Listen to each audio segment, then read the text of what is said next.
ini memperbolehkan. Boleh kita memilih pendapatnya Ibnu Hajar, boleh kita milih pendapatnya Imam Romli, karena kedua pendapatnya ulama ini dianggap sebagai muktamad bagi orang-orang yang bukan ahlu tarjih seperti orang-orang pada zaman ini.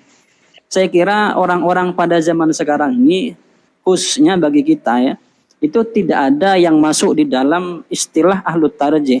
Karena ahlu tarjih ini banyak syarat yang harus dipenuhi. Oleh karena itu, kalau kita mau menyimpulkan atau kalau kita simpulkan, maka pendapat Buya Qurtubi ketika menyatakan kalau ada perbedaan pendapat antara Imam Romli dengan Ibnu Hajar, maka yang dimenangkan Ibnu Hajar, maka ini bisa kita pastikan dengan keterangan ini pendapat itu keliru atau tidak benar. Assalamualaikum warahmatullahi wabarakatuh. Bismillahirrahmanirrahim. Alhamdulillahirabbil alamin. Wassalatu wassalamu ala sayyidina Muhammadin wa ala alihi wa sahbihi ajmain, amma ba'du. Video kali ini saya ingin menanggapi Gus Ali. Menanggapi bukan untuk menyalahkan, tapi hanya ingin menyampaikan informasi tambahan atau informasi pembanding. Walaupun saya agak heran sih, cuman heran dikit. Udah tahu ada khilaf tapi kok dianggap keliru atau dianggap salah gitu ya.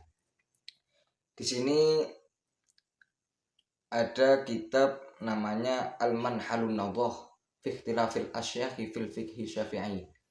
Jadi kitab yang merangkum perbedaan pendapat dalam syarah Minhaj.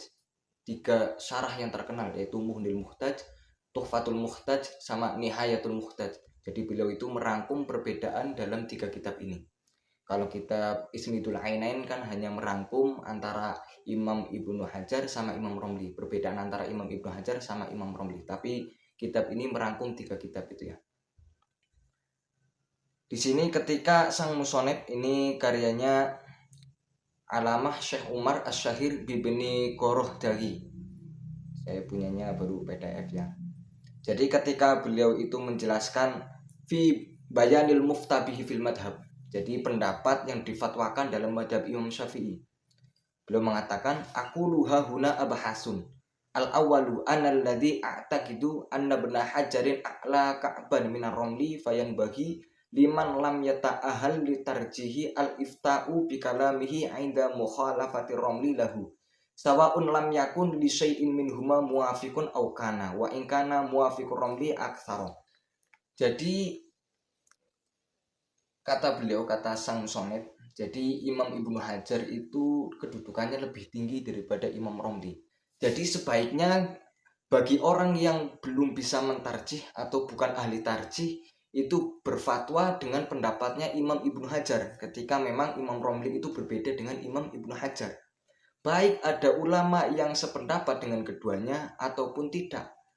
Ataupun ulama yang sejalan dengan Imam Romli itu lebih banyak. Tetap yang paling bagus itu mendahulukan pendapatnya Imam Ibnu Hajar. Memang terkadang pendapatnya Imam Romli itu lebih baik didahulukan. Ketika apa? Fa in kana li Romli muwafiqun kal khatibi walam yakun li Ibni Hajarin muwafiqun aw sarraha man ba'dahuma bitarjihi qauli bitarjihi qauli Romli fal fatwa bihi ahsan.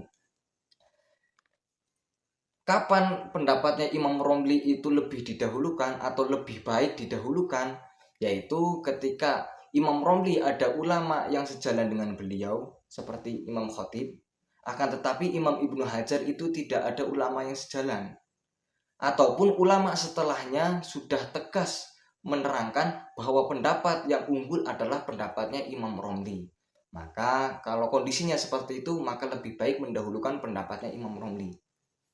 Dari ibarah ini bisa kita ambil kesimpulan bahwa tidak salah juga ucapan yang disampaikan disampaikan oleh Buya Qurtubi bahwa ketika Imam Ibnu Hajar dengan Imam Romli berbeda, maka lebih didahulukan Imam Ibnu Hajar kalau kita ikut ibarah di kitab ini. Mungkin sekian, semoga bermanfaat. Wassalamualaikum warahmatullahi wabarakatuh. Salam ta'zim untuk Gus Ali.